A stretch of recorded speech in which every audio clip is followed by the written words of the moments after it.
Belle victoire des éléphants de Côte d'Ivoire, c'est le moins qu'on puisse dire. Le nouvel entraîneur de l'équipe nationale de Côte d'Ivoire aura réussi son baptême de feu ce jour au stade de Yamoussoukro.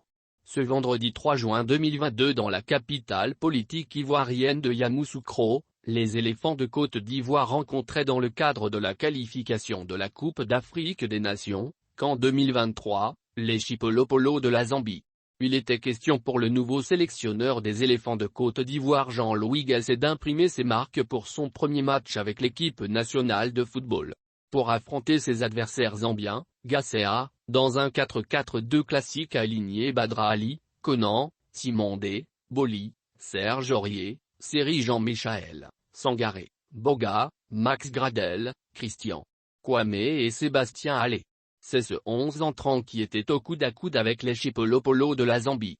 À la première mi-temps, les hommes du sélectionneur croate Aljoza Hazanovic ont réussi à tenir en échec les éléphants de Côte d'Ivoire au stade de Yamoussoukro.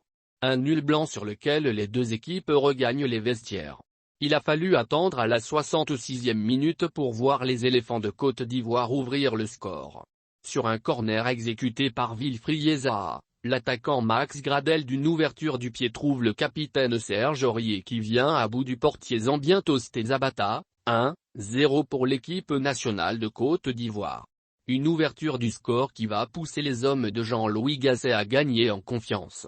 À la 76e minute, Christian Kwame corse l'addition, 2-0 pour les éléphants de Côte d'Ivoire.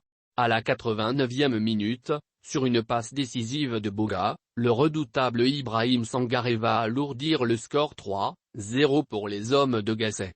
Cliquez pour agrandir l'image. Les Zambiens vont sauver l'honneur à la 93e minute avec le but de l'attaquant P.